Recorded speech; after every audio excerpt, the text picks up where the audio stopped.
Biscuits and tea. Yeah, I don't know. Did Josh, you ever have any use of smoke screen in your time in the army? Is that a smoke? What are those ninja things that like I pop mean, up? we smoke grenades. Yeah, no, none of those ninja. What are those flashy things where they disappear? No, but we Right. plenty of smoke grenades, and we just run through the Okay. smoke. So definitely didn't disappear. Oh, just one last question. At least I have just before you go. You know in the movies where they throw a flash. Is it Flashbang. flash grenade? Bang. In Flashbang. Yeah, what? Okay, so it's called a flashbang. flashbang. Is that what you said? Yeah. Okay. What does that do to the assailant or the people if that were to come through my window right now? What am I going to experience?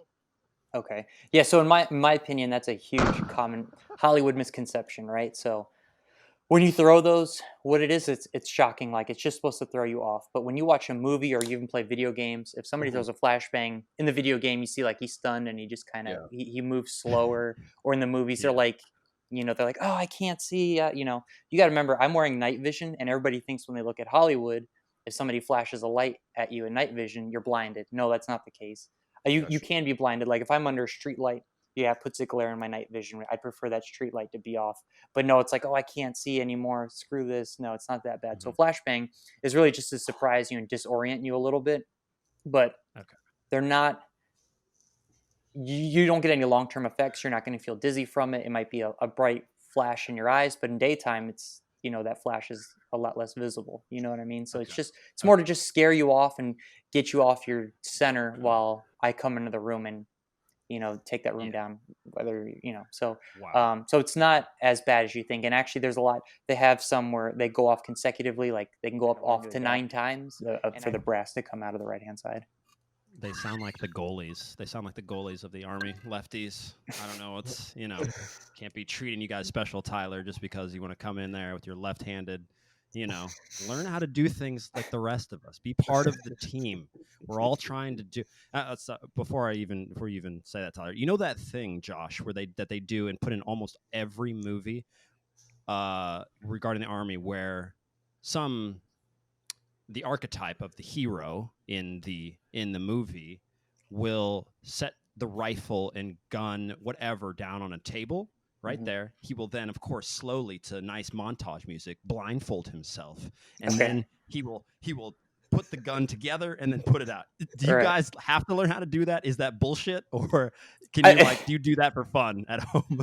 it's not bullshit. I've seen people do it. It's not the preferred technique. We're not doing that. We can. I guess it helps you to be familiar. And like I went back to, like I said before, a lot of our operations are at nighttime. So Yeah. I don't know a lot of guys breaking their rifle down in the middle of mission at night. It's pretty unrealistic. But if you Yeah. had to, I could Hmm. see that. I could see that would make sense if you needed to do something with your rifle in the middle of the night and you couldn't get to some white light and be Yeah. spotted. But yeah, I've seen other guys just kind of mess around. And each individual piece, what you're feeling, and you get so used to muscle memory of putting together, taking apart, pulling together. Yeah. So it's really not that hard, especially with the big rifles, the normal rifles you guys see, the M4s. It's not that difficult, but it's kind of, yeah, it's goofy when you see it. But I if you know. want to be proficient at taking your rifle apart, that doesn't make you a better shooter by any means. But hey, it's cool if you want to do Yeah. that. Okay. They Yeah. make it seem like it's like totally required. Still, but it's probably the Right. most realistic out of all of them. Where if you get hit like 3 times, you're dead. If you get hit with a sniper once, you're down. If you're moving while shooting, you're not Mhm. going to come close to hitting anything. Mm. And that's just probably the most frustrating game I've ever played. And I still just can't stop. Or I just take like one step around the corner and just dead. Yeah.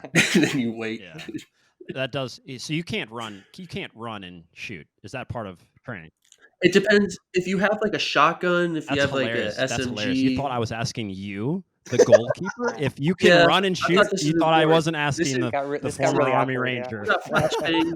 That's Yeah. hilarious. Uh, Do you have any experience with that, Tyler? Why don't you tell us what you're doing with your training? That's I hilarious. can go. You guys got Tyler here. Yeah, yeah, Tyler's got it. I can handle this one. Actually, you can. It's not the preferred method, but everybody. So again, people can try to fact check me. That's not really a fact, but I've always been trained to. You shoot when there's a target present. You know what I mean. So if I'm running, and if there's a bad guy in front of me, I'm not going to slow down, come to a stop, raise my rifle, and shoot.